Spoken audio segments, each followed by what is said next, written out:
آل عمران آیات 110 تا 112۔ اب تم بہترین گروہ ہو جس کو لوگوں کے واسطے نکالا گیا ہے۔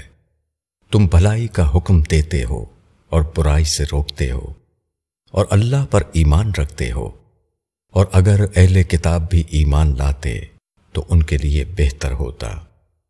ان میں سے کچھ ایمان والے ہیں اور ان میں سے اکثر نافرمان ہیں۔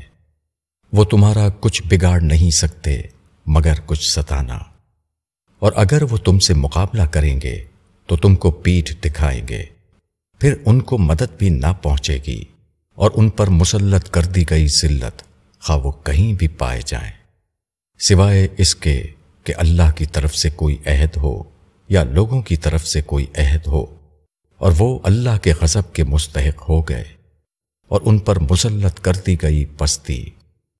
یہ اس واسطے کہ وہ اللہ کی نشانیوں کا انکار کرتے رہے اور انہوں نے پیغمبروں کو ناحق قتل کیا۔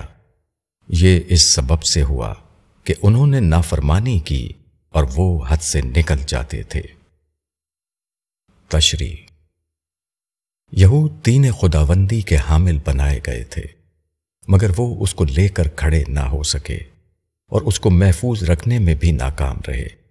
اس کے بعد اللہ نے محمد صلی اللہ علیہ وسلم کے ذریعے اپنا دین اس کی صحیح صورت میں بھیجا۔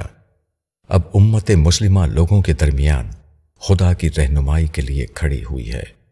اس منصب کا تقاضا ہے کہ یہ امت اللہ کی سچی مومن بنے، وہ دنیا کو بھلائی کی تلقین کرے اور ان چیزوں سے باخبر کرے جو اللہ کے نزدیک برائی کی حیثیت رکھتی ہے۔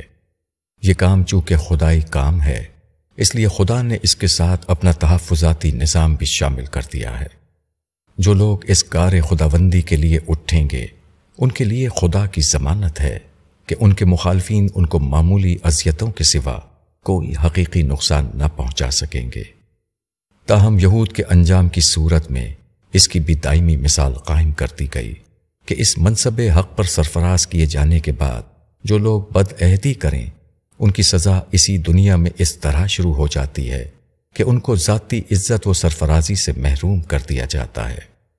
خدا کی رحمتوں سے محرومی کی وجہ سے ان کی بے حسی اتنی بڑھ جاتی ہے کہ وہ ان لوگوں کی جان کے در پہ ہو جاتے ہیں جو ان کی کوتاہیوں کی طرف متوجہ کرنے کے لیے اٹھے۔ یہود پر ذلت مسلط کر دی گئی الا یہ کہ انہیں اللہ کی یا بندوں کی امان حاصل ہو۔ یہ اللہ کی ایک خصوصی سنت ہے جس کا تعلق اس قوم سے ہے جس کو خدا نے اپنے دین کا نمائندہ بنایا ہو۔ دین کی سچی نمائندگی ایسی قوم کے لیے غلبے کی ضمانت ہوتی ہے، اور دین کی سچی نمائندگی سے ہٹنا اس کو موجودہ دنیا میں مغلوب کرنے کا سبب بن جاتا ہے۔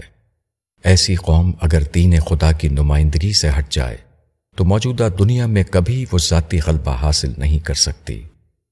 کسی درجے میں اگر کبھی اس کو اختیار مل جائے تو وہ اپنے علاوہ کسی دوسرے کے بل پر ہوگا، یا تو اس لیے کہ اس کو کسی خدائی حکومت کی طرف سے امان دیا گیا ہے، یا اس لیے کہ کسی غیر قوم کی حکومت نے اس کو اپنی حمایت و سرپرستی میں لے لیا ہے۔ کوئی قوم ذلت کی اس سزا کی مستحق اس وقت بنتی ہے جبکہ اس کا یہ حال ہو جائے کہ وہ خدائی نشانیوں کا انکار کرنے لگے۔ نشانیوں کا انکار سچے دلائل کا انکار ہے۔ حقائق ہمیشہ دلائل کے روپ میں ظاہر ہوتا ہے، اس لیے جو شخص سچی دلیل کا انکار کرتا ہے وہ خود خدا کا انکار کر رہا ہے۔